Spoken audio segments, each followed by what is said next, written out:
Assalamu alaikum students. Welcome to the lecture 3 of software design and architecture. I do hope you are having fun in this course so far. Let's see what we have covered so far.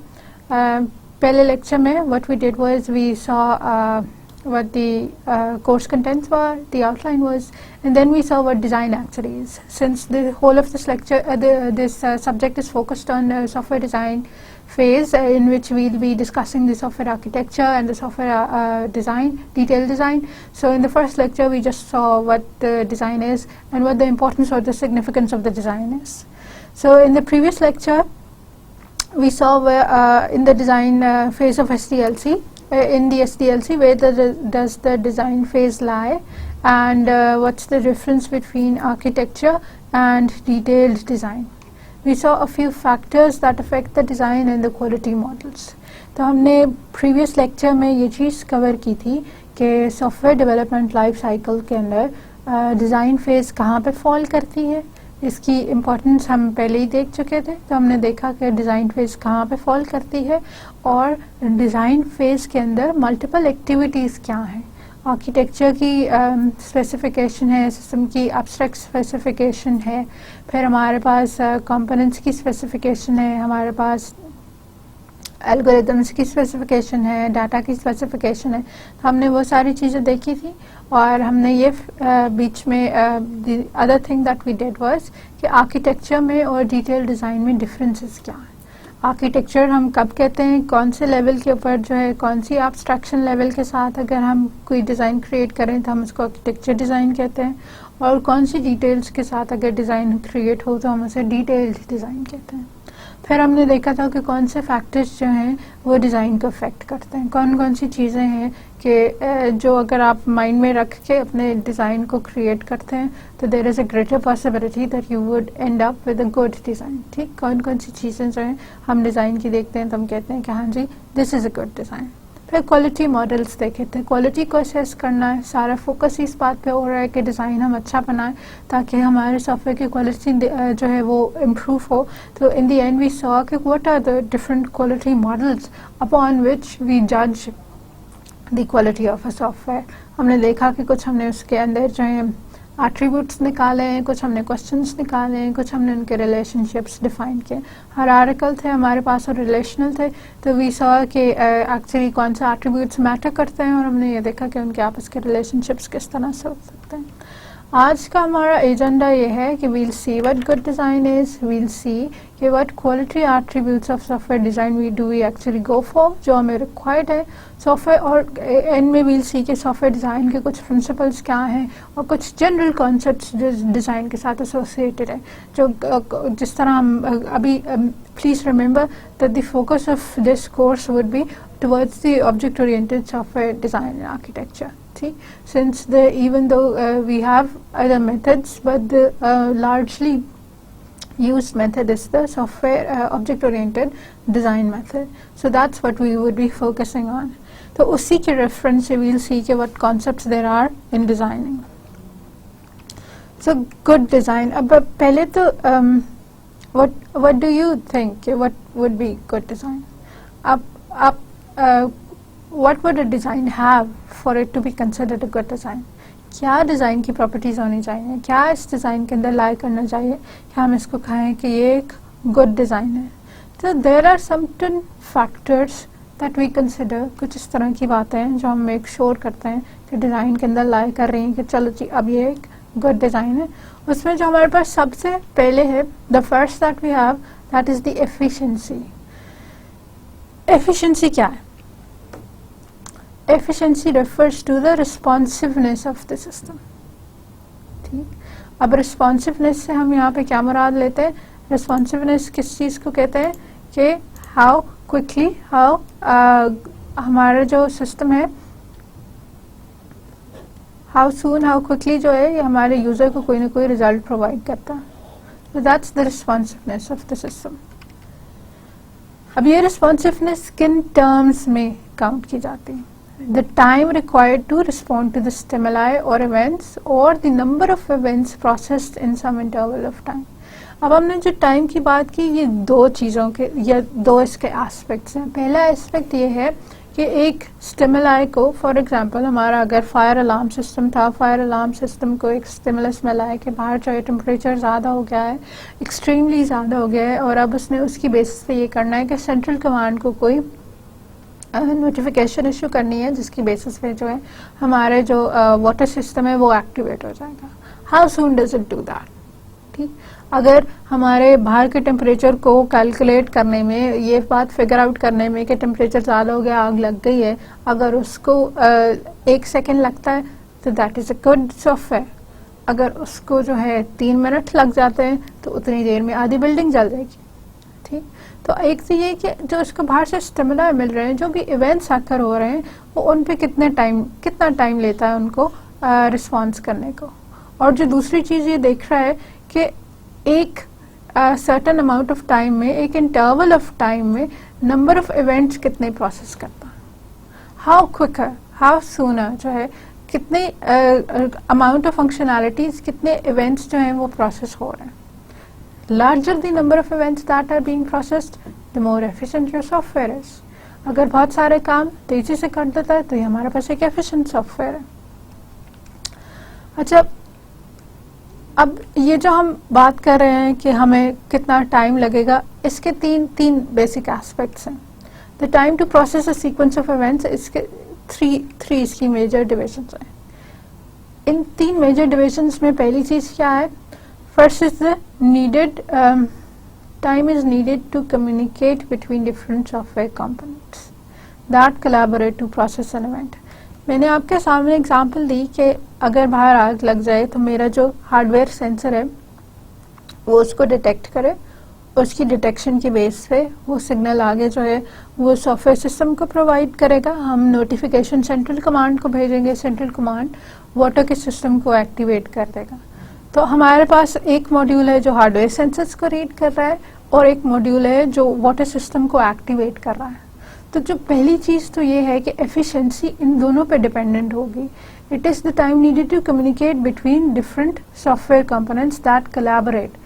आपको ये भी check करना है कि एक जो आपके sensor से डाटा ले रहा है उसने कम्युनिकेट करना है, जो हमारे वाटर सिस्टम से कर रहा है इसमें कितनी देर लगती है, कितनी कम्युनिकेशन रिक्वायर्ड है, कितनी सिस्टम कॉल्स चाहिए, यहाँ से वहाँ तक एक मैसेज पास करना है तो ये मैसेज किस तरह पास होगा और इस मैसेज पासिंग में कितना टाइम लगेगा। अब रिमेंबर, अगर एक ही सिस्टम के ऊपर सॉफ्टवेयर चल रहा हो तो मैसेज पासिंग में टाइम नहीं लगता, लेकिन अगर ओवर द नेटवर्क जाना हो, सेंसर एक क्लासरूम में लगे हुए हैं, जो हमारे पास रिस्पॉन्स सिस्टम था वो हमारे सेंट्रल बिल्डिंग में लगा हुआ है, तो अब कोई तार लगी हुई है जो यहाँ से वहाँ तक डाटा लेके जा रही है, तो ये जो कम्युनिकेशन ओवर द नेटवर्क है इसमें कितना टाइम लगता है वो भी इफेक्ट करता है हमारी एफिशिएंसी को। जो दूसरी चीज़ है वो कंप्यूटेशन टाइम्स है। ठीक, कंप्यूटेशन टाइम्स है, अब जब डाटा रिसीव हो गया किसी कंपोनेंट को तो अब वो कितनी देर लगाता है उसको कंप्लीट करने में। ठीक, अगर फॉर एग्जांपल मेरे पास इस तरह के कंपोनेंट्स हैं कि कंपोनेंट 1 का जो आउटपुट आती है वो हमारे पास कंपोनेंट 2 के पास चली जाती है और कंपोनेंट 2 की जो आउटपुट है वो फर्दर कंपोनेंट 3 के पास चली जाती है। तो अब आपके ख्याल में कंपोनेंट 3 तब तक अपना काम शुरू कर सकता है जब तक 1 पूरा ना कर ले? नहीं कर सकता, क्योंकि वो डिपेंडेंट है आउटपुट्स पे। इसका काम पूरा करके आगे देगा तो नेक्स्ट अपना काम करेगा और नेक्स्ट का काम पूरा होगा तो then the third one would process. So the delay, इसकी computation is dependent upon the delay of this and the delay of this. ठीक, तो ओवरऑल जो टाइम लगेगा वो इन सब की इंडिविजुअल कंप्यूटेशन टाइम्स की एडिशन होगी। Time for this plus time for this plus time for that. What if we could run these in parallel? पहला मॉड्यूल भी अपना काम कर रहा है, दूसरा मॉड्यूल भी अपना काम कर रहा है, तीसरा मॉड्यूल भी अपना काम कर रहा है। फिर हम टाइम की कैलकुलेशन कैसे करेंगे कि इनमें से सबसे ज़्यादा टाइम जिस मॉड्यूल को लगेगा वो मॉड्यूल जो है हमारे पास एंड रिजल्ट जो है वो उसकी रन टाइम के ऊपर डिपेंड करेगा। तो अब डिज़ाइन के टाइम पे एक तो मैं ये बात देख रही हूँ, what I am keeping in mind is कि हमारे कंपोनेंट्स को आपस में कम्युनिकेट करना, ये कम्युनिकेशन के मेथड्स एफिशिएंट होने चाहिए। जितने कम कम्युनिकेशन होगी उतना बेहतर है, जितनी एफिशिएंट कम्युनिकेशन होगी उतना बेहतर है। और दूसरी चीज़ मैं ये चेक कर रही हूँ कि क्योंकि इनकी कंप्यूटेशन टाइम्स एक दूसरे पे डिपेंडेंट हो सकती है, तो ओवरलैप्स और गैप्स जितने ज़्यादा हम अवॉइड करें उतना बेहतर है। ये पैरेलली जितना ज़्यादा चल सकते हैं, हम अपने कंपोनेंट्स को डिज़ाइन इस तरह करें कि वो एक दूसरे के ऊपर डिपेंडेंट ना हो, इंस्टेड वो पैरेलल में चल सकते हैं। जो तीसरी बात है कि कंपोनेंट की इंडिविजुअल कंप्यूटेशन टाइम, हमने ये तो कहा कि ये एक दूसरे के साथ किस तरह बिहेव करेंगे, फिर ये है कि इसको अपनी फंक्शनैलिटी पूरी करने के लिए कितना चाहिए।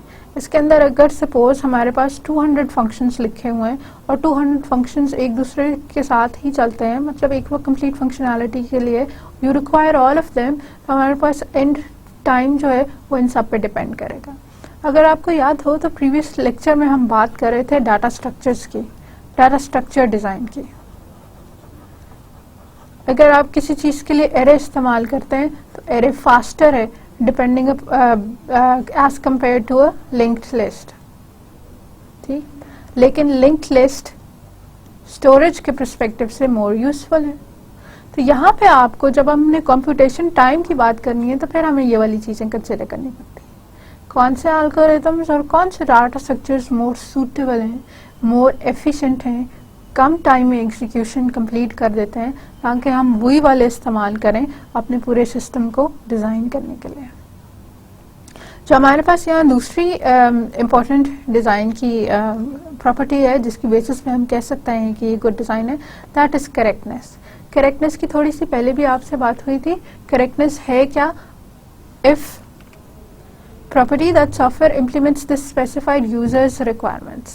If all of the user's requirements are being fulfilled in the manner he requires, then this is a correct software. मैंने आपसे कहा था कि उसने पेरोल सिस्टम बनाना है और उसने फॉर एग्जांपल डाटा को लॉन्ग टर्म स्टोरेज के लिए कोई एक सिस्टम डिवाइस करना है जहाँ से इफेक्टिव रिट्रीवल हो सकता है और उसकी बेसिस पे हमारे सिंटैटिक एनालिसिस हो सकते हैं, स्टैटिस्टिकल एनालिसिस हो सकते हैं। तो अगर ये सारी फंक्शनैलिटीज़, ये सारे फीचर्स जो हैं वो कंप्लीट हो रहे हैं तो हम कहते हैं कि ये हमारे पास एक करेक्ट डिज़ाइन है या हमारे पास ये एक गुड डिज़ाइन है, ठीक।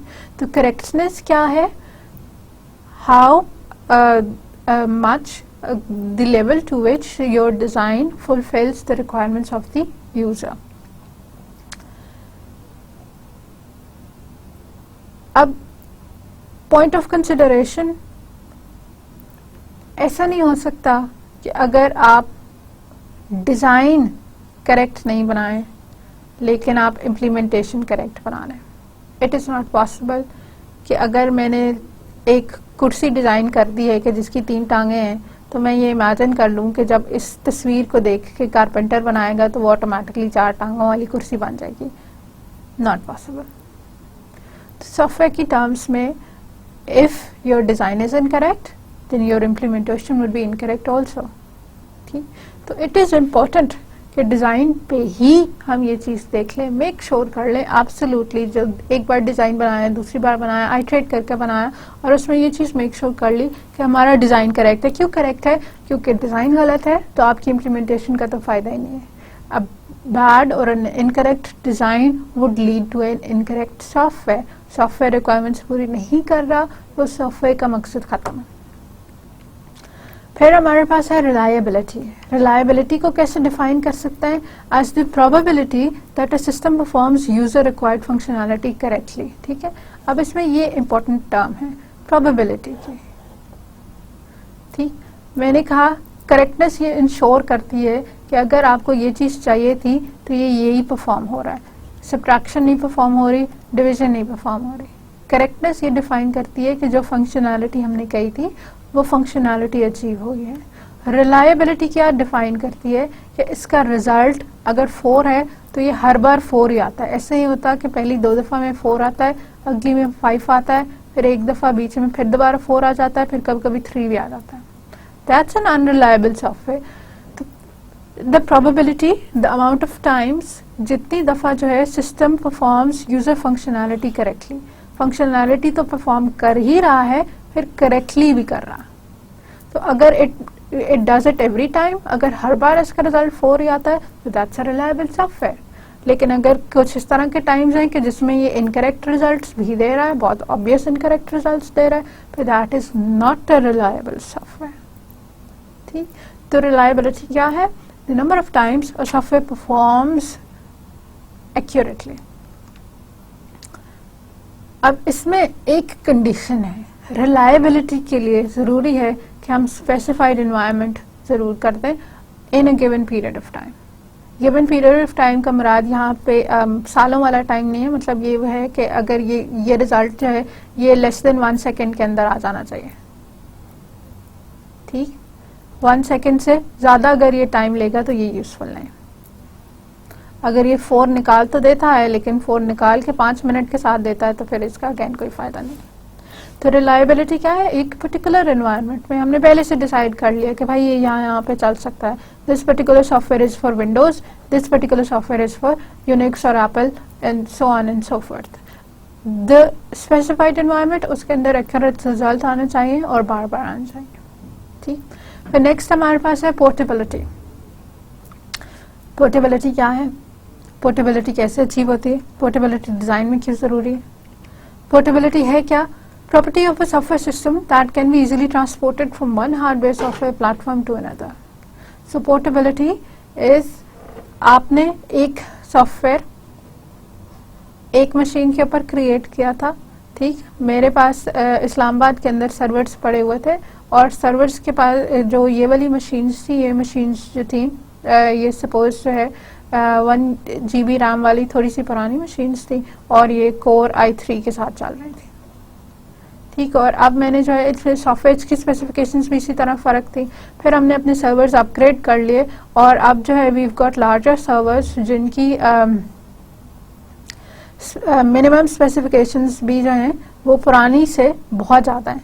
8 गीगाबाइट्स के साथ चल रहे हैं, कोर i5 वाले सिस्टम्स चल रहे हैं, इसी के साथ चल रहे हैं।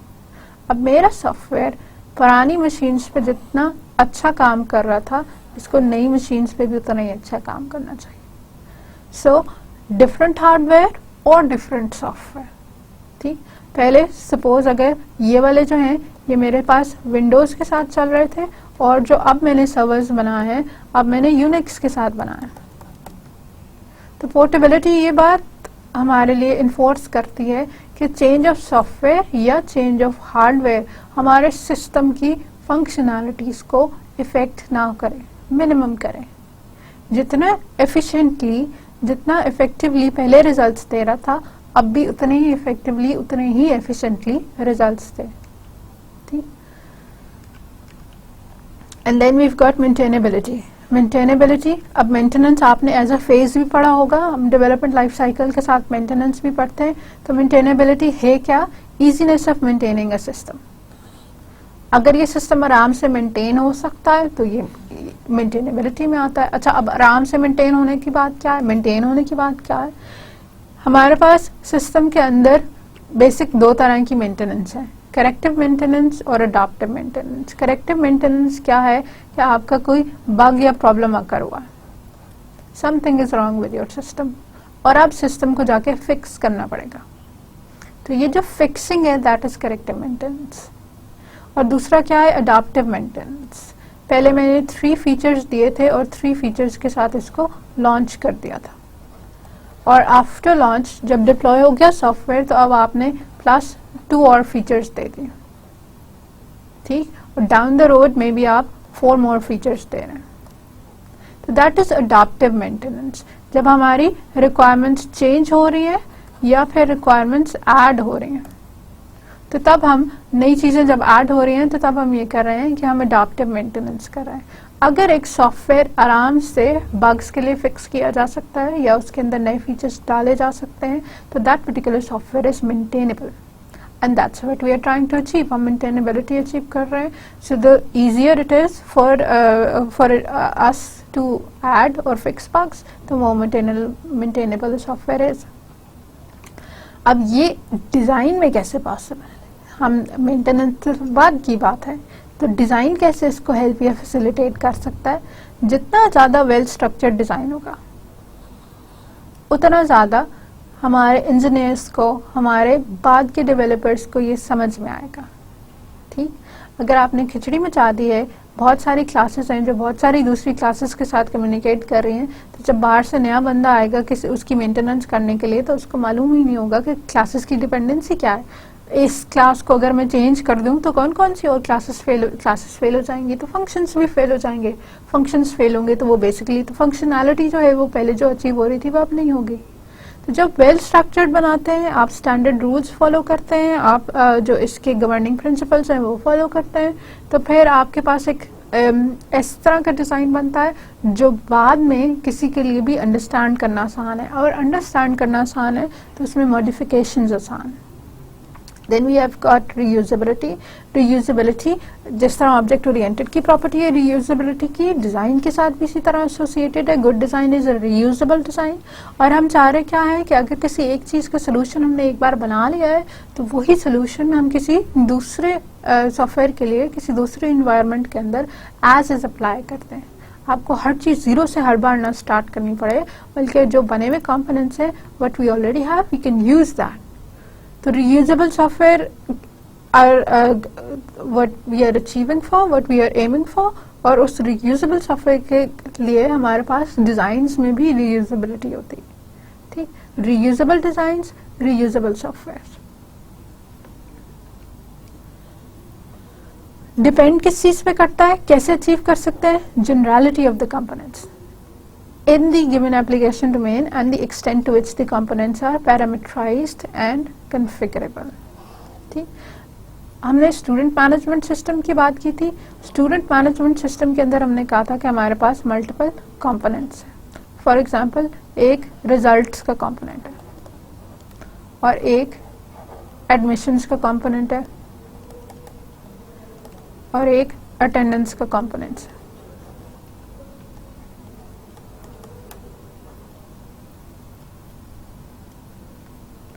अब ये स्टूडेंट मैनेजमेंट सिस्टम अगर अंडरग्रेड्स के लिए बना हुआ है, आप जैसे बैचलर के स्टूडेंट्स के लिए बना हुआ है, और एक और सिस्टम मैंने बनाया है जो पोस्ट ग्रेड के स्टूडेंट्स के लिए बना हुआ है या पीएचडी और एमएस के स्टूडेंट्स के लिए बना हुआ है, तो इसके ये वाले कंपोनेंट्स रिजल्ट्स वाला और अटेंडेंस वाला हमारे दूसरे सॉफ्टवेयर में भी तो इस्तेमाल हो सकता है। यही वाली चीज़ें हम इसके साथ भी तो इस्तेमाल कर सकते हैं। तो जितना जनरल होंगे, जितने ये एक दूसरे पे डिपेंडेंट कम होंगे और जनरल होंगे, उतना ये किसी दूसरी इन्वायरमेंट के अंदर इस्तेमाल करने आसान होंगे, किसी दूसरे सॉफ्टवेयर के अंदर इस्तेमाल करने आसान होंगे। तो हम ये अचीव करने के लिए, यूजेबिलिटी अचीव करने के लिए हम जनरलिटी अचीव करते हैं। अपने मॉड्यूल्स को या अपनी ये अलग से जो हमने कंपोनेंट्स बनाए हैं वो जितने जनरल होंगे, जितने एक प्रॉब्लम को वो सॉल्व कर रहे होंगे, उतना आसान है कि हम इनको दूसरे सॉफ्टवेयर के अंदर इस्तेमाल कर सकें। Then we got interoperability. Interoperability ability होती है एक सॉफ्टवेयर दूसरे सॉफ्टवेयर से कितना कम्युनिकेट कर सकता। शुरू में शायद आपको एक एग्जांपल दी थी कि आप एक इस तरह का सॉफ्टवेयर बना रहे हैं जो क्रिकेट के आपको स्कोर्स बताता है, और आप चाह रहे हैं कि इसके साथ हम इस तरह से करें कि हम उसको वेदर की इंफॉर्मेशन भी दे दें। ठीक, ये सिस्टम और ये सिस्टम आपस में कितने सक्सेसफुली बात कर सकते हैं और कितने सक्सेसफुली एक दूसरे का डाटा शेयर कर सकते हैं, दैट्स इंटरऑपरेबिलिटी। ठीक, तो अभी आप एक वर्ड का डॉक्यूमेंट क्रिएट करते हैं और वर्ड के डॉक्यूमेंट के अंदर कहीं ना कहीं आप एक इमेज कैप्चर करके लगा देते हैं। ठीक, अब इमेज कैप्चर का या इमेज को क्रिएट करने का एक और सॉफ्टवेयर, आपने ये इमेज जो है पेंट के अंदर खोला था और इसको हमने जाके कॉपी कर दिया वर्ड के अंदर, तो ये एक डिफरेंट फाइल फॉर्मेट एक डिफरेंट एप्लीकेशन के अंदर कितने सक्सेसफुली इस्तेमाल हो सकता है, ये इसकी इंटरऑपरेबिलिटी। यहीं से ये इमेज में उठा के वापस कॉपी करके पेंट में ले जाऊं तो मैं इसको दोबारा एडिट कर सकती हूँ या नहीं कर सकती, ये इंटरऑपरेबिलिटी है। और ये डिपेंड किस चीज़ पे करती है कि हमने इनके इंटरफेसेस कितने सक्सेसफुली डिफाइन किए हैं, कितने क्लियरली डिफाइन किए हैं।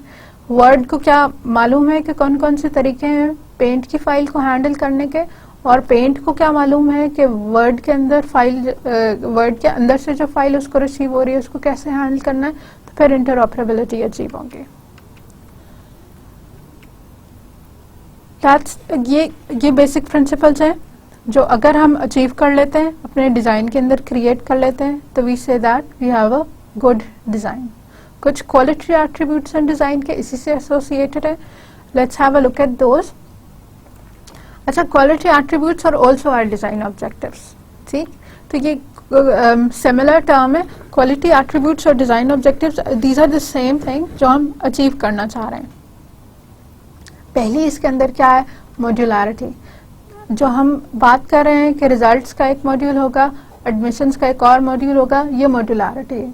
हमने कामों की बेसिस पे कंपोनेंट्स को अलग कर दिया. रिजल्ट का काम रिजल्ट बनाना है, अटेंडेंस का काम अटेंडेंस है. हमने कामों की बेसिस पे जो डिवीजन कर दिया है, दैट्स मॉड्यूलैरिटी.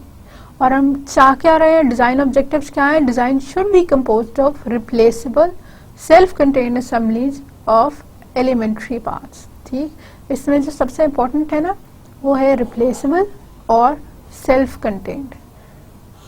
ठीक, पहले हम अटेंडेंस लगा रहे थे एक सिस्टम के साथ. हमने अटेंडेंस के लिए एक फंक्शन बनाया हुआ था, एक मॉड्यूल क्रिएट किया था, लेकिन अब जो है हमने उसको रिप्लेस कर दिया. अब हमने इस तरह से किया है कि अटेंडेंस के लिए एक और लगा लिया. तो हम इस वाले को यहाँ से रिमूव करेंगे और एक नया मॉड्यूल इसकी जगह ला सकेंगे. That's being replaceable. इसका मतलब यह है कि अब आप एक मॉड्यूल को किसी दूसरे मॉड्यूल से चेंज कर सकते हैं, लेकिन ओवरऑल हमारे स्टूडेंट मैनेजमेंट सिस्टम को कोई फर्क नहीं पड़ता.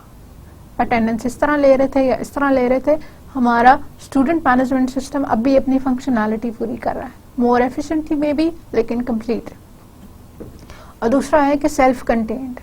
अटेंडेंस को अपना काम पूरा करने के लिए बाकियों पर डिपेंडेंट नहीं होना पड़ा. रिजल्ट्स जैसे कैलकुलेट होते हैं उसी तरह होते हैं, वो अटेंडेंस से डायरेक्टली एसोसिएटेड नहीं है. अब मॉड्यूलैरिटी अचीव करने से होता क्या है कि बाद की मेंटेनेंस पर आसान हो जाती है और इनिशियल डेवलपमेंट भी आसान हो जाती है. हमने कहा कि मेंटेनेंस तभी इफेक्टिव होगी कि जब एक इंजीनियर को सारी चीज़ें समझ में आ रही हैं और वो उन चीज़ों को चेंज करने से हर चीज़ को डिस्ट्रॉय नहीं कर देगा. क्लासेस की डिपेंडेंसी नहीं है कि एक क्लास को आप चेंज करें तो बाकी की सारी क्लासेस डिस्ट्रॉय हो जाएं.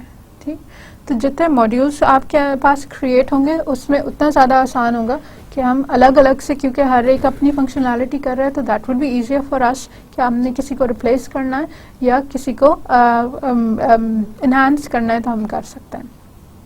Second quality attribute is portability.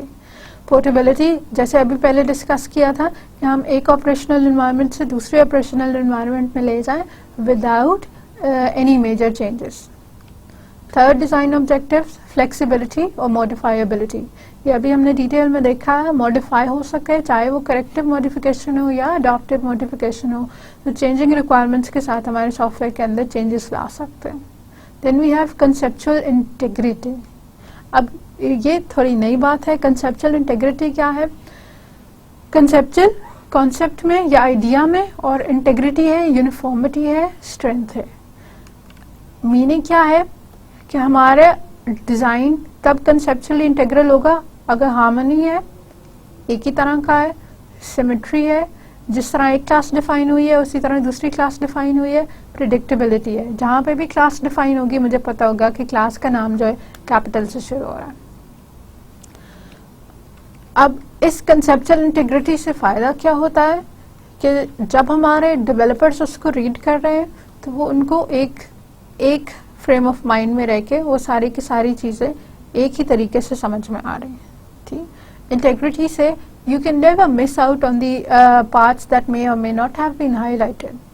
It's integral, it's easier to write, it's easier to read, it's easier to translate.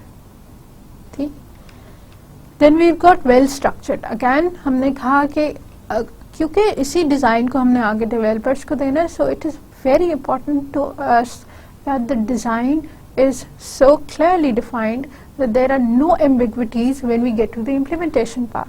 और उसके लिए हम क्या करते हैं कि हम एक वेल स्ट्रक्चर्ड डिज़ाइन बनाते हैं. वेल स्ट्रक्चर्ड कैसे बना सकते हैं कि अगर हम जो डिज़ाइन के प्रिंसिपल्स हैं, फॉर एग्जांपल इंफॉर्मेशन हाइडिंग है या इनकैप्सुलेशन है, हम उन डिज़ाइन के प्रिंसिपल्स को फॉलो करके डिज़ाइन क्रिएट करें. जो स्टैंडर्ड नोटेशंस हमें अवेलेबल हैं हम उनको फॉलो करके डिज़ाइन क्रिएट करें.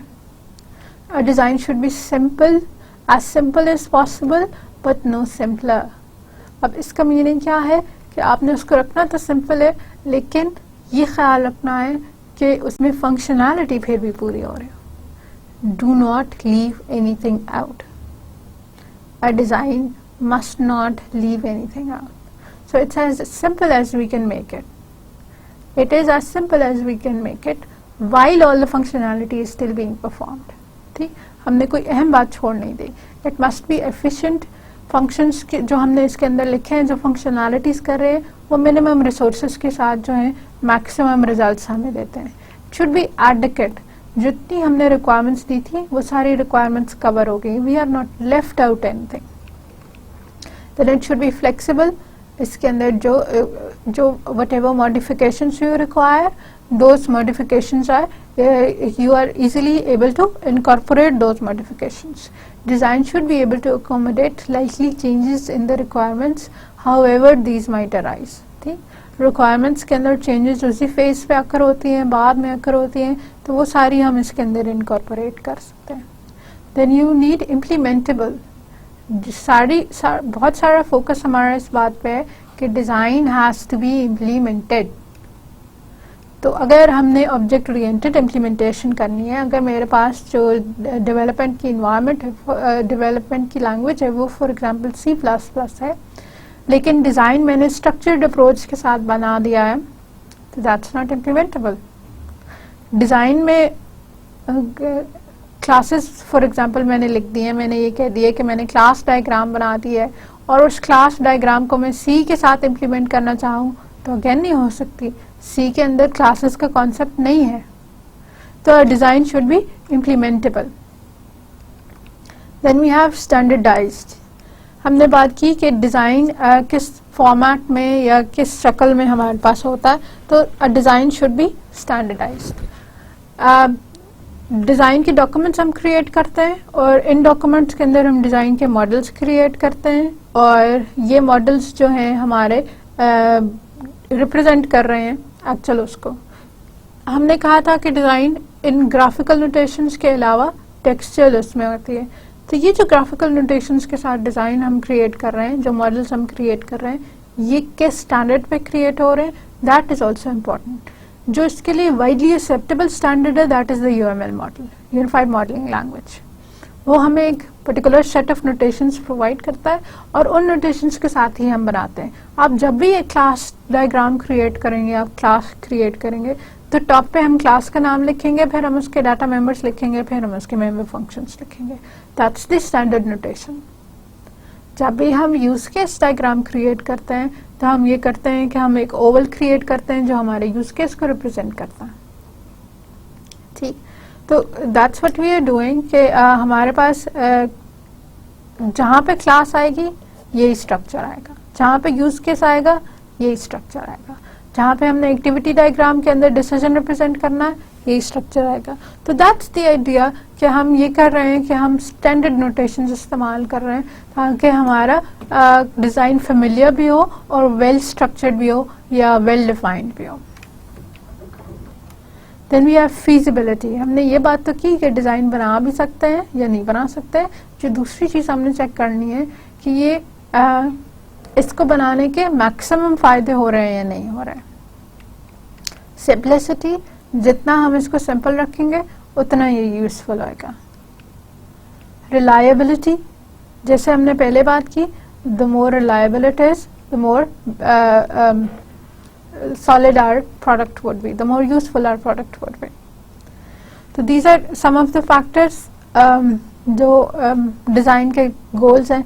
हमने सो फार ये देखा कि गुड डिज़ाइन किसको कहते हैं और डिज़ाइन के हमारे ऑब्जेक्टिव्स हैं क्या. कुछ डिज़ाइन के प्रिंसिपल्स हैं जो every time you get into the phase of designing something, these are the principles you should be following. The first principle is always consider alternative approaches. अब बहुत ज़रूरी है कि जब हम डिज़ाइन क्रिएट कर रहे हैं तो हम अपना पहले डिज़ाइन को हम अपना फाइनल डिज़ाइन ना कंसिडर करें. ठीक, हमने डिज़ाइन की प्रॉपर्टी पहले भी देखी थी कि वो आइट्रेटिव होता है. दूसरे जो इसमें हम कर रहे हैं कि हम कर रहे हैं कि आइट्रेटिव अल्टरनेट अप्रोचेस कंसिडर करें. आप एक डिज़ाइन क्रिएट करें, आप दूसरा डिज़ाइन क्रिएट करें, फिर आप ये असेस करें कि whether this solution is better और this one, and then follow the solution that is better, जो हमारी बाकी सारी रिक्वायरमेंट्स को ज़्यादा बेहतर पूरा कर रहा है, कि एफिशिएंट भी है, रिलायबल भी है, सिंपल भी है. Follow that design.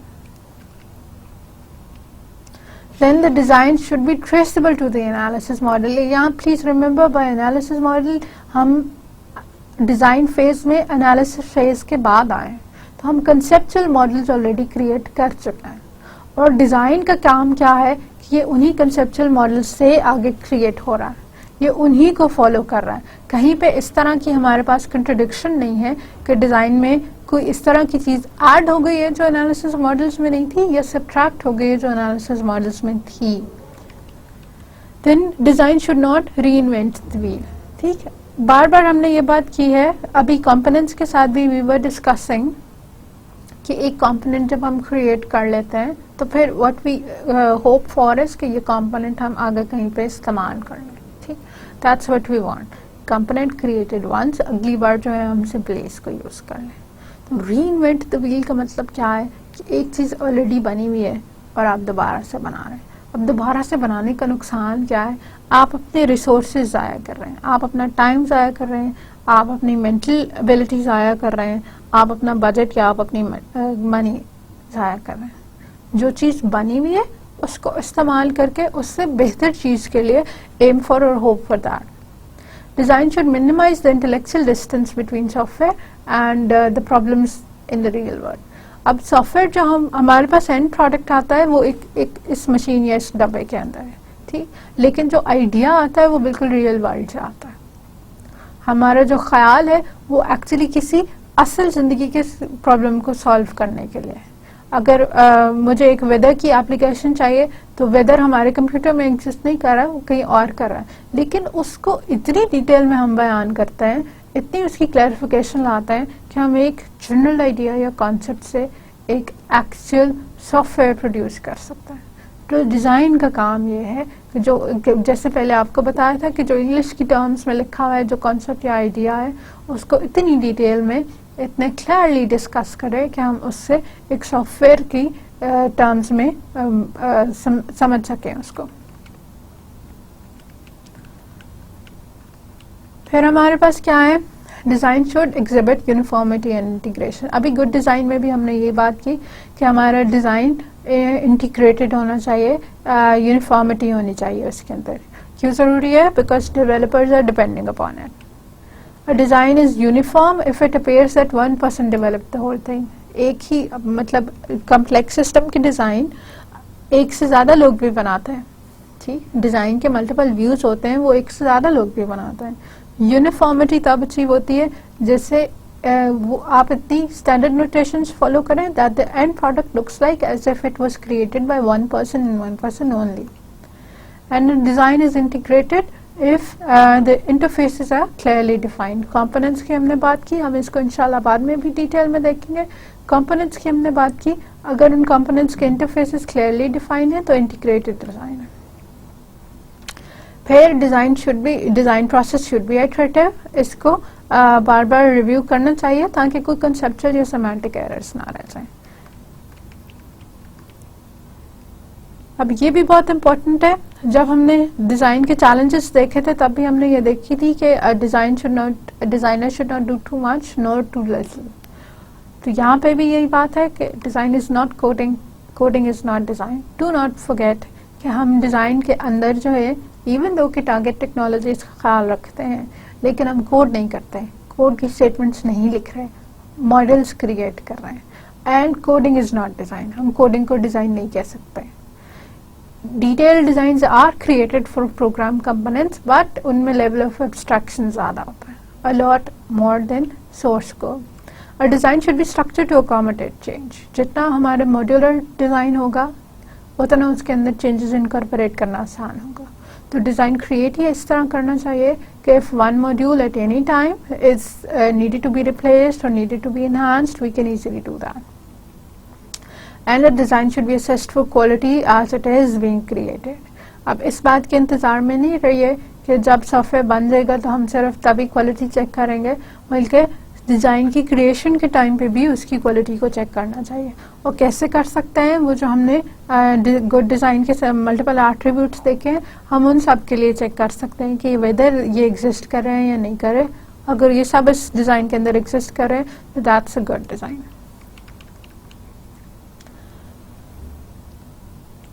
Concepts in design. अब हमने ये देख लिया गुड डिज़ाइन क्या है, क्या एट्रीब्यूट्स चाहिए, what we are hoping for design create करते वक्त, कौन सी चीज़ें हम दिमाग में रखते हैं कि ये नहीं करना। बेसिक कॉन्सेप्ट्स हैं क्या डिज़ाइन के अंदर, चीज़ें क्या हैं। एब्स्ट्रैक्शन। अब again since we are more focusing on the object oriented software design and architecture, so these terms would sound very familiar to you because these are the same as we used in the object oriented programming। ठीक, तो जो object oriented paradigm के object oriented के जो concepts हैं वही concepts हमें यहाँ पे भी नजर आ रहे हैं क्योंकि हम उसी की अप्रोचेस को फॉलो कर रहे हैं। ठीक, तो ये जो बेसिक कुछ टर्म्स हैं ये आपको बताते हैं अभी, और इसमें से जो पहली हमारे पास है एब्स्ट्रैक्शन। एब्स्ट्रैक्शन से क्या मुराद है? Abstraction is hiding the details. ठीक, हाइडिंग द डिटेल्स, हम किसी भी आर्टिफैक्ट को जनरलाइज कर रहे हैं।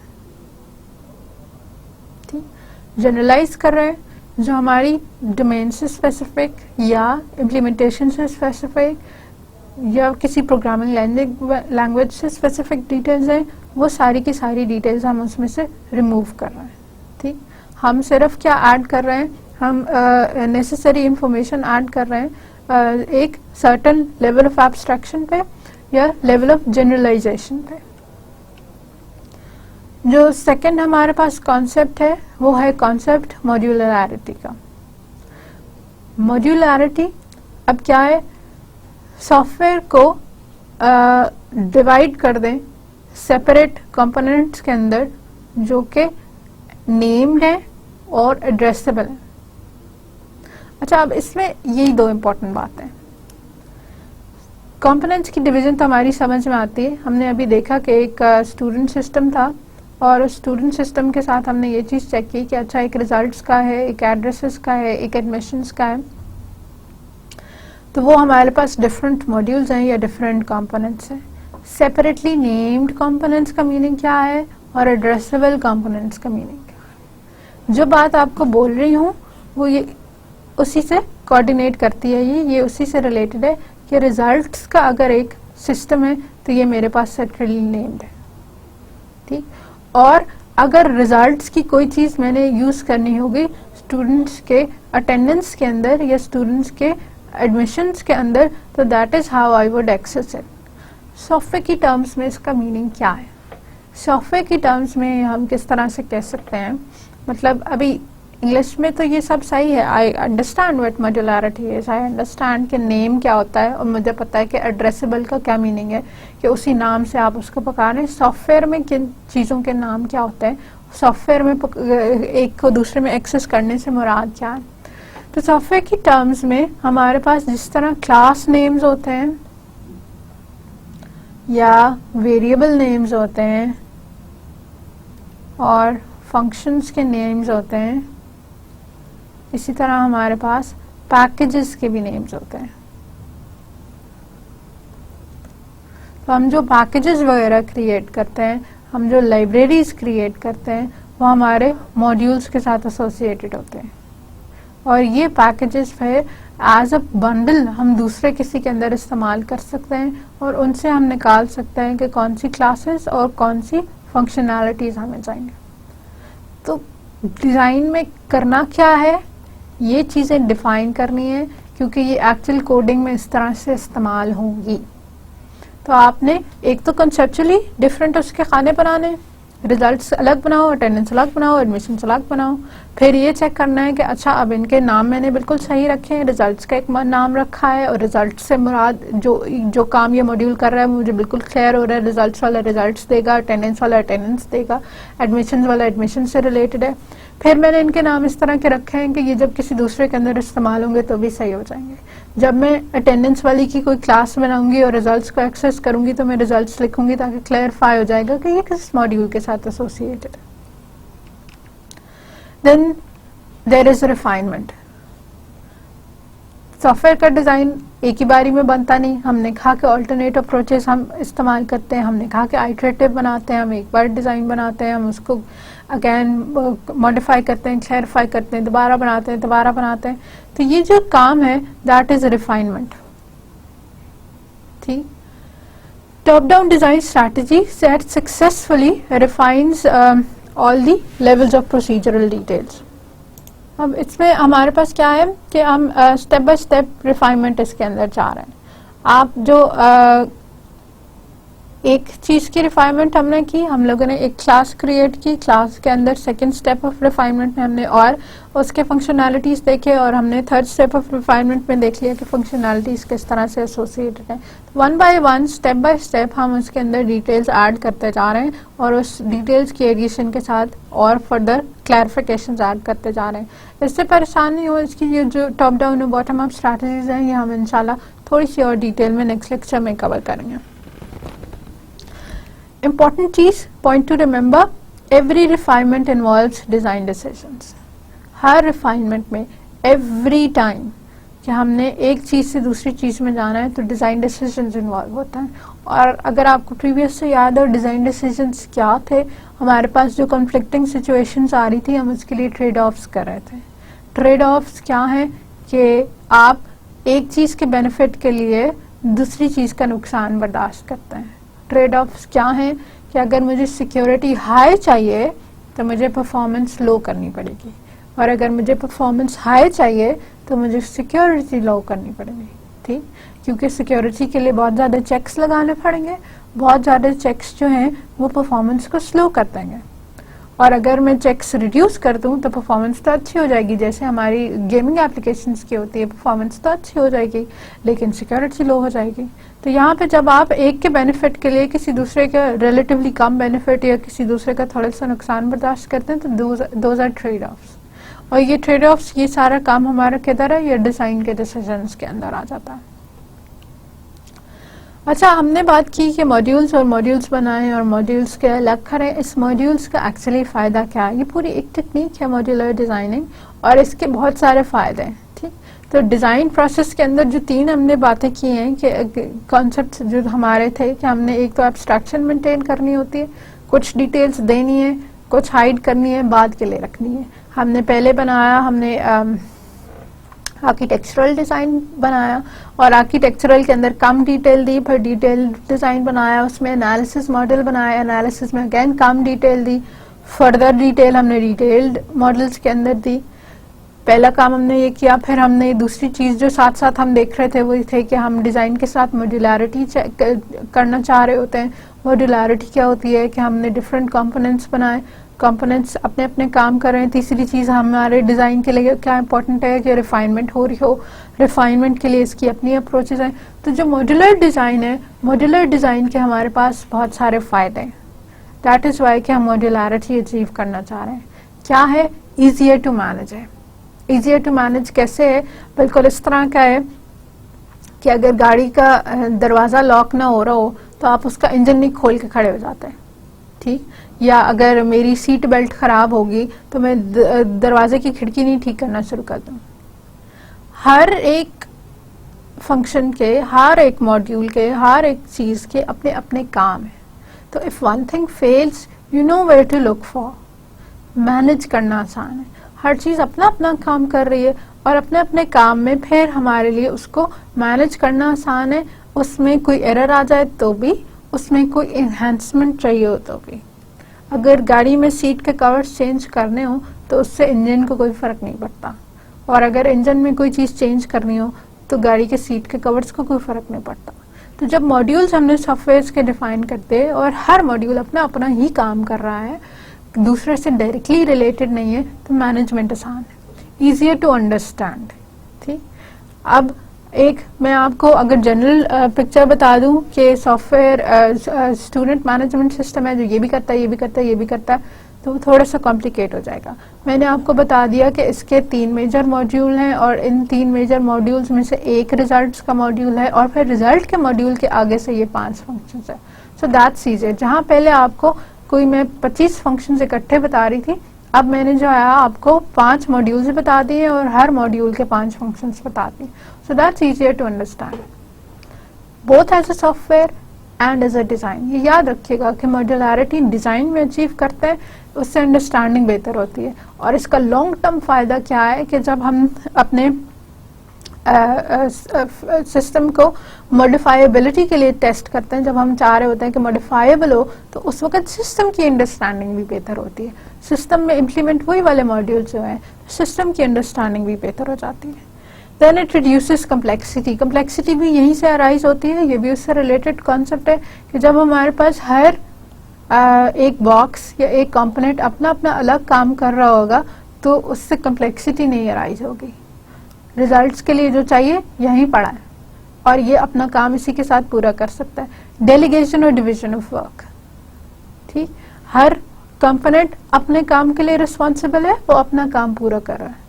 तो ये जो अलग अलग है, हम इवन अपनी ये भी कर सकते हैं कि हम अपनी डेवलपमेंट टीम्स को भी अलग अलग मॉड्यूल्स पे लगा सकते हैं। हम पर्सन ए को कह देते हैं कि वो फर्स्ट मॉड्यूल बनाए, पर्सन बी को कह सकते हैं सेकंड बनाए, पर्सन सी को कह सकते हैं कि थर्ड बनाए। इतनी फ्लेक्सिबिलिटी हमें मिल जाती है, इतनी आसाइश हमें उसमें से मिल जाती है। Then fault isolation. आइसोलेशन किसको कहते हैं? अलग करने को, आइसोलेट करना, अलग करना। फॉल्ट आइसोलेशन पॉसिबल है।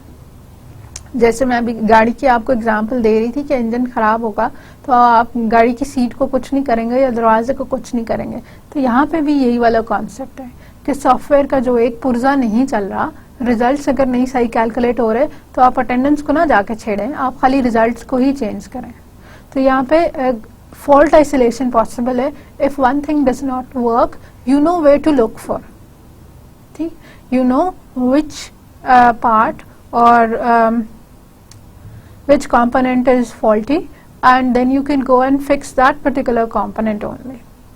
इंडिपेंडेंट डेवलपमेंट, जैसे इधर मैं बात कर रही थी कि क्योंकि हर कंपोनेंट को उसका अलग अलग काम असाइन हो गया है, तो अब हम ये भी कर सकते हैं कि अपनी टीम्स को वो कंपोनेंट्स असाइन कर सकते हैं, ठीक। Every component works in its own way and I can delegate different teams of mine so that those teams would work on the modules or components all by themselves. Then we have separation of concerns. Software की terms में separation of concerns क्या है कि हमने जिस तरह functionality split की, तो ये फंक्शनैलिटीज किसी एक एस्पेक्ट को कवर कर रही हैं, वो एस्पेक्ट आपको बाकी जगहों पे you do not need to bother with that, you do not need to take care of that, ठीक। सिक्योरिटी एक इस तरह का कंसर्न है कि उसका सबसे ज्यादा ताल्लुक एडमिशन से है, तो आपको एडमिशन के मॉड्यूल में सिक्योरिटी का कोड नजर आएगा, ठीक। अटेंडेंस के मॉड्यूल में मे बी नजर आए, मे बी ना नजर आए। तो दैट्स व्हाट वी अचीव जब आप मॉड्यूल्स क्रिएट कर लेते हैं, तो आपके कंसर्न्स या प्रॉब्लम्स आपके किसी एक डोमेन से रिलेटेड हो जाते हैं। एंड रीयूजेबिलिटी, रीयूज, मॉड्यूल्स अलग है, अटेंडेंस पहले एक तरह हो रही थी, अब दूसरी तरह हो रही है, कोई मसला नहीं। हमने ये मॉड्यूल जो है यहाँ से उठाया, एक और सॉफ्टवेयर के अंदर डाल दिया, कोई मसला नहीं। So reusability is achieved when we have a modular design. Why is it achieved? Because reusability involves two basic things. One component, one module can be reused in some other and can be replaced. ठीक, तो जब वो अपना काम कर रहा है, पहले किसी और के ऊपर डिपेंडेंट नहीं था, so now you can easily take it out of that one particular system and insert another one in its place. ठीक, or you can use that same one module for multiple softwares. मैंने for example एक image processing की library बना ली है। अब image processing की library में जो वो ये काम करती है कि फेसेस को रिकग्नाइज करती है। मैं हमारे यहाँ फैकल्टी की जो है वो अटेंडेंस होती है, तो बायोमेट्रिक अटेंडेंस होती है। मैं ये फेस रिकग्निशन या इमेज प्रोसेसिंग की जो लाइब्रेरी है, फेस रिकग्निशन सिस्टम उसके अंदर लगा सकती हूँ। फेसबुक पे आप फ्रेंड्स को टैग करते हैं तो उनकी रिकग्निशन होती है, उसके अंदर आप लगा सकते हैं। हमने कोई एक ऑफिस जो है उस ऑफिस के अंदर खोला है, वहाँ की जो एम्प्लॉयज़ हैं उन एम्प्लॉयज़ की रिकग्निशन उसके लिए हम लगा सकते हैं। एक मैंने सॉफ्टवेयर क्रिएट किया है कि जो लॉस्ट, जो बच्चे गुम जाते हैं उनकी आइडेंटिफिकेशन कर देता है, उसके लिए हम लगा सकते हैं। तो अब एक चीज़ है जो मल्टीपल डोमेन्स में मल्टीपल जगह पे लग सकती है, तो ये रीयूज पॉसिबल है अगर हमारे पास डिज़ाइन मॉडल है। अगर हमने डिज़ाइन सेपरेट क्रिएट किया हुआ है तो फिर वो ये वाले सारे काम हमारे लिए कर सकता है। और इफेक्टिव मॉड्यूलर डिज़ाइन 4 चीज़ों पर डिपेंड करता है। इफेक्टिव या अच्छा एक मॉड्यूलर डिज़ाइन हम कब क्रिएट कर सकते हैं, अगर हम इन 4 बेसिक पॉइंट्स को अपने दिमाग में रखें। और ये क्या है? Information hiding, cohesion, coupling and functional independence. Information hiding क्या है? अब ये ऑब्जेक्ट ओरिएंटेड वाला ही कॉन्सेप्ट, जैसे हमारे पास एब्स्ट्रैक्शन वहां से निकली थी, इंफॉर्मेशन हाइडिंग भी वही है कि क्या है? Design the modules in a way that information contained in one module is inaccessible to other modules that have no need for such information. See, हम ऑब्जेक्ट ओरिएंटेड में भी इसी इंफॉर्मेशन हाइडिंग की बात करते हैं कि जो चीज़ें, जो मटेरियल्स, जो कुछ हमारे पास एक के अंदर अवेलेबल है वो दूसरे को नहीं चाहिए तो उसको एक्सेसिबल ना हो। ठीक, अब इंफॉर्मेशन हाइडिंग का मॉड्यूलर में भी एग्जैक्टली यही कॉन्सेप्ट रहता है। हमारे पास मल्टीपल मॉड्यूल्स हैं, इन मॉड्यूल्स को आपस में कोऑर्डिनेट करने के लिए जो डाटा चाहिए वो हमने दे दिया, लेकिन जो नहीं चाहिए वो किसी तरह भी उसको एक्सेसिबल नहीं है, वो किसी तरह भी उसको रीच नहीं कर सकता। और ये रीच ना करने का मीनिंग क्या है? आई होप यू रिमेम्बर कि जब हम सॉफ्टवेयर की टर्म्स में बात करते हैं तो ये क्या है कि जिस तरह क्लासेस में हमने किया था ना कि हमने पब्लिक और प्राइवेट,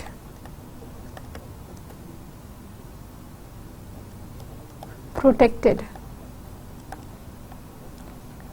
हमने ये 3 यूज किए थे। Do you remember what these were for? इनको कहते क्या हैं? इनको कहते हैं एक्सेस स्पेसिफायर्स। और इन एक्सेस स्पेसिफायर्स के साथ हमने ये चीज़ अचीव की थी कि कौन सी एक क्लास कौन सी दूसरी चीज़ के क्या क्या डाटा मेंबर्स एक्सेस कर सकती है, फंक्शंस एक्सेस कर सकती है। पब्लिक सब एक्सेस कर सकते हैं, प्राइवेट जो है कोई भी नहीं एक्सेस कर सकता है सिवाय क्लास के अपने, और प्रोटेक्टेड जो है वो इनहेरिटेड या चाइल्ड क्लासेस एक्सेस कर सकते हैं। तो इंफॉर्मेशन हाइडिंग का मॉड्यूल्स में भी यही कॉन्सेप्ट है कि कौन सी इंफॉर्मेशन आप पब्लिक रखते हैं, कौन सी आप प्राइवेट रखते हैं, या कौन सी जो है आप इनके बीच में शेयर करते हैं। इंफॉर्मेशन हाइडिंग का फायदा क्या है? मॉड्यूल्स इंडिपेंडेंट बनते हैं। जब मॉड्यूल को दूसरे मॉड्यूल से डाटा नहीं चाहिए, वो उसका डाटा नहीं एक्सेस कर रहा, तो वो उससे इंडिपेंडेंट है। इससे लॉन्ग टर्म बेनिफिट क्या है? एक्चुअल अचीव क्या होता है? When modifications are required it reduces the chances of propagating to other modules. मैंने रिजल्ट्स का मॉड्यूल ठीक किया, उसी अपने स्टूडेंट मैनेजमेंट सिस्टम में रिजल्ट्स का मॉड्यूल ठीक किया और अब अटेंडेंस गलत आने लग गई। ऐसा नहीं हो सकता। अगर आपने सही से मॉड्यूल्स डिफाइन किए तो ऐसे नहीं हो सकता कि रिजल्ट्स को चेंज करने से आपकी अटेंडेंस भी चेंज हो जाए, क्योंकि ये सेपरेटली डिफाइंड है। The second concept is that of cohesion. Cohesion क्या है? अगर सिंपलेस्ट टर्म्स में इसको डिफाइन करें तो cohesion is single minded modules. बार बार हम इस चीज़ का जिक्र कर रहे हैं कि रिजल्ट्स का मॉड्यूल बना रहे हैं तो वो रिजल्ट्स ही कैलकुलेट कर रहा है। तो ये आइडिया कि जहाँ पे एक मॉड्यूल एक ही काम कर रहा है, ये इस तरह नहीं करता कि ये रिजल्ट्स कैलकुलेट करने के साथ साथ ही आपकी अटेंडेंस भी ले लेता है, या रिजल्ट्स तो बना ही रहा है या आपके एडमिशन्स भी कर लेता है। एक मॉड्यूल एक ही काम करता है और उस काम को पूरा करने के लिए जो कुछ उसको चाहिए, जो भी क्लासेस चाहिए, जो भी डाटा चाहिए, डाटाबेस का एक्सेस चाहिए, जो भी फंक्शंस चाहिए, वो सब उसके पास मौजूद हैं। All of those lie inside that particular module. That's cohesion. A module should ideally do one thing. Result से रिलेटेड ही काम करें। इसके अंदर एडमिशन्स मत लें, एडमिशन्स वाला कोड मत डालें, इसके अंदर अटेंडेंस वाला कोड मत डालें। Each module performs a single task requiring little interaction with other modules.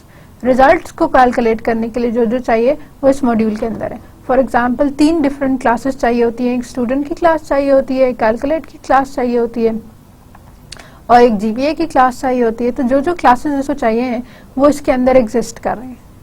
Student की क्लास बाहर नहीं एग्जिस्ट कर रही जिसके साथ इसको कोऑर्डिनेट करना पड़े, वो क्लास इसके अपने पास ही है, ठीक। और a cohesive module accomplishes neatly defining tasks so that it can be reused in other projects। फायदा क्या होता है कि जब इसके एक तो टास्क सफाई से डिफाइन कर दी और ये अपना टास्क कंप्लीट पूरा कर रहा है, तो अब ये रीयूज आराम से हो सकता है। हाई कोहेजन इज गुड, जो आप अचीव करना चाह रहे हैं कोहेजन की टर्म्स में, what we aim for high cohesion. Changes are likely to be local, इसके अंदर कुछ चेंज करेंगे बाकियों को फर्क नहीं पड़ेगा, और it's easier to understand, easier to reuse. जो दूसरा हमारे पास कॉन्सेप्ट है वो है कपलिंग। कपलिंग कोहेजन से इस तरह फर्क है कि कोहेजन एक मॉड्यूल के अंदर की बात करता है, सारा कुछ इसी के अंदर है, काम पूरा हो रहा है, और कपलिंग इससे ऑपोजिट बात करता है कि इस मॉड्यूल को अपने काम के लिए इस पे डिपेंड करना पड़ा है और इसको अपने काम के लिए इस पे डिपेंड करना पड़ा। सो दे आर कपल्ड, ठीक, कि आपके मॉड्यूल्स के आपस की इंटरैक्शन कितनी हो रही है। Coupling is the measure of interconnections among modules in a software structure. Remember, ये दो मॉड्यूल्स की बात है। कोहेजन एक मॉड्यूल और उसके अंदर की बात हो रही थी कि वो कितना अच्छी तरह से अपना काम पूरा कर रहा है और एक ही काम पूरा कर रहा है, और कोहेजन दो मॉड्यूल्स और उनकी आपस की बातचीत हो रही है। It depends upon the interface complexity between modules. अब अगर इसको यहाँ से चाहिए, यहाँ से मेरे पास रिजल्ट्स और वही स्टूडेंट्स की अटेंडेंस थी, तो अटेंडेंस किस फॉर्मेट में इसके पास आएगी, आइदर कलेक्टिव आएगी, लाइक 32 लेक्चर्स हमारे पास थे तो 24 ये एक इंटीजर की फॉर्मेट में जाएगी, या ये परसेंटेज की फॉर्मेट में जाएगी कि 24 लेक्चर्स हैं तो ये कम से कम 80% है, तो ये हमारे पास फॉर एग्जांपल फ्लोट्स की फॉर्म में जा रहा है। 80% हो सकती है, 80.5% हो सकती है। तो अगर हम रिजल्ट्स को ये चीज़ भेज रहे हैं क्योंकि रिजल्ट्स ने इस डाटा के ऊपर कोई मैनिपुलेशन करनी है, तो हमने ये भी डिफाइन करना है कि किस फॉर्मेट में भेज रहे हैं, किस शक्ल में उसको भेजा है। तो ये this is the interface complexity between the modules.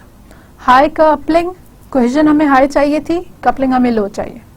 High coupling causes problems. For example, अगर इसका फॉर्मेट चेंज हो गया है, ये पहले इंटीजर भेज रहा था, अब हम इंटीजर बनाते ही नहीं है, अब हम खाली फ्लोट बनाते हैं, तो फिर इसको भी फर्क पड़ेगा। डिफिकल्टी इन अंडरस्टैंडिंग, बहुत सारी चीजें आपस में एक दूसरे से रिलेटेड है, लॉन्ग टर्म में अंडरस्टैंडिंग में डिफिकल्ट है। और डिफिकल्टी इन रीयूज, अब मैं रिजल्ट्स को डायरेक्टली यहाँ से नहीं निकाल सकती क्योंकि डाटा तो उसको पीछे से चाहिए। And then the fourth important concept is the functional independence. Functional independence हमारे पास उसी से रिलेटेड है जो हम इंफॉर्मेशन हाइडिंग की बात कर रहे थे। फंक्शनल इंडिपेंडेंस, अगर एक हमारे पास मॉड्यूल हाई कोहेजन में होगा और लो कपलिंग में होगा तो वो फंक्शनली इंडिपेंडेंट होगा। कैसे? हाई कोहेजन अपने सारे काम करने के लिए जितनी चीजें चाहिए वो इसके अंदर मौजूद है और एक ही काम कर रहा है। लो कपलिंग बाहर के किसी मॉड्यूल से बात नहीं कर रहा। तो अब ये क्या है, ये एक फंक्शनली इंडिपेंडेंट है। इंडिपेंडेंट काम, कंप्लीट काम, ठीक। Each module addresses a specific सब फंक्शन। अब ये भी याद रखिए कि हमारे पास मॉड्यूल्स की डिवीजन इस बेसिस पे होती है कि एक मॉड्यूल एक हमारी लार्जर फंक्शनैलिटी में से कोई एक पार्ट उसका अचीव कर रहा होता है या कंप्लीट कर रहा होता है। बेनिफिट्स जो मॉड्यूलैरिटी के हैं वही इसके बेनिफिट्स हैं। एरर आइसोलेशन हो जाती है, रीयूजेबिलिटी ज़्यादा हो जाती है, अंडरस्टैंडेबिलिटी ज़्यादा हो जाती है। तो दिस वाज टुडेज लेक्चर। अब अ क्विक समरी, आज हमने क्या देखा कि गुड डिज़ाइन क्या है, गुड डिज़ाइन के क्या प्रिंसिपल्स होते हैं, क्या क्या चीज़ें हमारे पास डिज़ाइन के अंदर कंसिडर होंगी तो हम कहेंगे कि ये गुड डिज़ाइन है।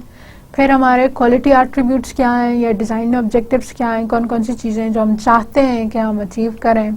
फिर सॉफ्टवेयर डिज़ाइन के प्रिंसिपल्स हैं कि जब हम आप डिज़ाइन करने बैठें तो हम कौन कौन सी कंसिडरेशंस इसमें रखें कि ये करना है और ये करना है और ये नहीं करना। और फिर हमने ये देखा कि कुछ कॉन्सेप्ट्स डिज़ाइन के अंदर थे क्या, मॉड्यूलैरिटी थी, रिफाइनमेंट थी, रीयूजेबिलिटी थी, वो क्या है और कैसे है, और किस तरह मॉड्यूलैरिटी के हमें फ़ायदे जो हैं हम डिज़ाइन में भी अचीव कर सकते हैं और बाद में हमें सॉफ्टवेयर में भी वो नज़र आते हैं। तो नेक्स्ट टाइम इंशाल्लाह हम इसी से आगे देखेंगे कि हमारे सॉफ्टवेयर की फर्दर डिज़ाइन की क्या रिक्वायरमेंट्स हैं। डिज़ाइन की जो आज हमने बात की कि